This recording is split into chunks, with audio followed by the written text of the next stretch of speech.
एक ऐसा व्यक्ति जो सुबह में काम के लिए निकलता है और शाम को जैसे ही अपने घर पे वापस आता है तो उसे पास पड़ोस के लोगों से सुनने को मिलता है कि आज तुम्हारी पत्नी इसके साथ गई थी, इधर गई थी, उधर गई थी, आज घर पे आपके इतने लोग आए हुए थे। उसको सुन के बहुत तकलीफ़ होती है, उसे टेंशन होती है। फिर भी वो अपनी पत्नी को समझाता है और बताता है सभी बातें कि ऐसा वैसा ये सब मत करो। फिर भी उसकी पत्नी जब नहीं मानती तो वो आखिर में आके अपनी पत्नी के 6 टुकड़े कर देता है और 6 टुकड़े करने के बाद लाश को कुछ इस तरह से बॉडी को छुपाता है कि कभी पुलिस को पता ना चले कि उसने मर्डर कर दिया है और कातिल पकड़ा ना जाए। लेकिन फिर भी पुलिस को काफ़ी कड़ी मशक्क़त करने के बाद वो कातिल पकड़ा जाता है। नमस्कार, आदाब, सत श्री अकाल। मैं धनीराम कश्यप। आज जो आपको सच्ची घटना सुनाने वाला हूँ वो सच्ची घटना है उत्तर प्रदेश के सीतापुर थाना क्षेत्र रामपुर कला का गांव एक है गुलहरिया चहारपुर। ये दरअसल 8 नवंबर 2022 की बात है। सुबह में शाम को करीब 6 साढ़े 6 बजे एक महिला जाती है खेत पे अपनी बकरियाँ चराने के लिए। तो रमाकांत त्रिपाठी नाम का एक आदमी होता है, उसके एक गन्ने का खेत था। तो उसकी जो बकरियाँ चरा रही थी उसकी बकरियाँ अचानक से उस रमाकांत त्रिपाठी के गन्ने के खेत में चली जाती हैं और वो महिला वहाँ से जाती है उस गन्ने के खेत में अपनी बकरियों को निकालने के लिए। वहाँ पे उसे एक बैग मिलता है जो कि एकदम कुछ नया सा लगता है। वो महिला जाती है, उस बैग का जैसे ही चैन खोलती है, उसको देखती है खोल के, उसके अंदर 2 हाथ और 2 पैर उसको मिलते हैं। जैसे ही वो इस चीज़ को देखती है तो वो वहाँ से अपनी बकरियों को भूल जाती है और उसे जितना हो सकता था उतना ज़ोर से वो चिल्लाती है, चीखती है और भागते भागते सीधे अपने गांव तक जाती है।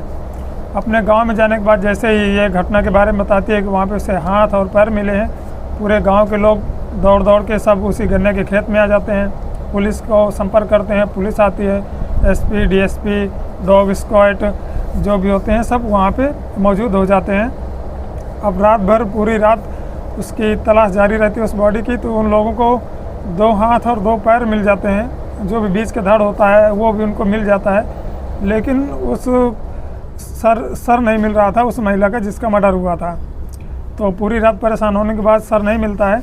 फिर दूसरे दिन यानी कि 8 नवंबर को फिर से पुलिस वहीं पे जाती है और गन्ने के खेत में आसपास के जो भी खेत होते हैं वहाँ हर जगह पे तलाश जारी करते हैं। तो उसका सर भी मिल जाता है। तो पुलिस को एक आशा होती है कि चलो अब कातिल पकड़ा जाएगा। लेकिन सर मिलने के बाद उस सर से भी कोई किसी को पहचान नहीं सकता था, क्योंकि उस सर को पूरी तरह से वो कर दिया गया था, मार मार के, और उसको खरोंचा गया था कि कोई पहचान ना कर सके कि आखिर ये चेहरा किसका है। पुलिस इसके बाद एक स्केच बनाने वाले को बुलाती है। उस चेहरे के हिसाब से उसका स्केच बनाया जाता है और उस स्केच को फिर सोशल मीडिया पर अपलोड किया जाता है और उस सोशल मीडिया से हर जगह पे उस पर खबर फैलाई जाती है कि ये सीतापुर थाना क्षेत्र का रामपुर कला गांव गुलहरिया चहारपुर को की है ये महिला और यहाँ पे ऐसा ऐसा मर्डर हुआ है। अगर कोई इसे पहचानता है, जानता है तो इसके बारे में संपर्क करें। पर सोशल मीडिया से भी कोई ख़ास रिस्पांस नहीं आ रहा था। तो इसके बाद पुलिस ने क्या किया कि 6 टीम बनाती है पुलिस अपने लिए। वो 6 टीम लग जाती हैं जांच पे, ताकि कातिल किसी भी तरह से पकड़ा जाए। बाकी उनके जो गुप्तचर होते हैं उन गुप्तचरों को भी चारों तरफ एक्टिव कर दिया जाता है। बाकी वहाँ के आसपास के पड़ोस के जो भी गांव होते हैं, थाना क्षेत्र होते हैं, ज़िला होता है, वहाँ पे हर जगह पे पुलिस को खबर कर दी जाती है कि कैसे भी करके कातिल पकड़ा जाए। चारों तरफ इंक्वायरी चल रही थी, फिर भी किसी भी तरह से कहीं से भी कातिल का कोई पता नहीं चल रहा था। तभी एक महिला आती है थाने पे और वो आके बताती है कि ये जो सोशल मीडिया पर फ़ोटो वायरल हो रहा है, ये कहीं ना कहीं मुझे लग रहा है कि मेरी बेटी का स्केच है और ये उससे मुझे मैच करता लग रहा है। और मैं अपनी बेटी से संपर्क करने की कोशिश कर रही हूँ, बात करने की कोशिश करती हूँ, फिर भी मुझे अपनी बेटी से बात नहीं हो पा रही है। तो कहीं ना कहीं मुझे मेरी बेटी लगती है। पुलिस को फिर एक आसरा मिलती है कि चलो अब कहीं ना कहीं कातिल पकड़ा जाएगा। लगता है ये महिला अब आ गई है तो इसकी बेटी होगी तब वो कातिल पकड़ा जाएगा।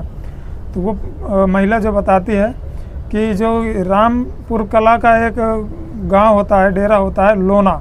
लोना में एक आदमी होता है पंकज मौर्य नाम का, वो उस महिला का पति था जिसका मर्डर हुआ है। उसके घर पे पुलिस जैसे ही जाती है, उसको पंकज मौर्य को पकड़ती है और उससे पूछताछ करती है। तो पंकज मौर्य बताता है कि हाँ, मैं और मेरे दो दोस्तों की मदद से मैंने अपनी पत्नी को घर पे आया और उसकी गर्दन पकड़ के रखा और फिर गनाज से उसको काटने के बाद अपने दोस्तों की मदद से उसका कत्ल करके फिर उसकी बॉडी को बोरी में और बैग में भर के मैं यहाँ से ले गया। फिर जा रहा था बहुत दूर फेंकने के लिए, लेकिन उसको 7 किलोमीटर दूर ही जा पाया, गन्ने के खेत तक पहुँचा। और उसको बोल रहा था कि जैसे जैसे मैं दूर जा रहा था तो मेरे हाथ पैर में कंपन सी हो रही थी, दिल में धड़कनें बढ़ रही थी, बहुत घबराहट हो रही थी। इस वजह से बहुत दूर तक जा नहीं पाया और एक गन्ने के खेत में जाके उसका पूरा बॉडी फेंक देता है। पुलिस पूछती है कि क्यों ऐसा किया, मर्डर कैसे किया, क्यों किया। तो वो बताता है कि शादी के कुछ ही साल बाद मुझे पता चल गया था कि मेरी पत्नी को आदत लगी हुई है नशे की दवा खाने की, उसे लत लग चुकी थी और वो लत की वजह से वो दवा खाती थी और नशे में रह के उसे खबर भी नहीं रहती थी कि मेरा पति है, किसका पति है। उसको अपने पराये से कोई मतलब नहीं था, वो इधर उधर निकल जाती थी। कोई भी मर्द उसे अपने पास बुलाता था, संबंध बनाता था और ऐसा होता था। फिर वो समझाता था, फिर भी वो नहीं समझती थी, तब जाके उसने ऐसा मर्डर किया। लेकिन कहीं ना कहीं उसने गलत किया और मर्डर करने के बाद अगर कोई ये सोचता है कि पकड़ा नहीं जाएगा तो वो पकड़ा ही जाएगा, क्योंकि कितनी भी होशियारी के साथ क्राइम किया जाए कहीं ना कहीं से सुराग मिल ही जाता है, सबूत छूट ही जाता है और वो पकड़ा जाता है। तो ऐसे करके वो भी कातिल पकड़ा जाता है। तो इस कहानी को सुनाने का किसी को ठेस पहुंचाना या किसी को दुख पहुंचाना उद्देश्य बिल्कुल भी नहीं है। तो आज के लिए इस कहानी में इतना ही बस।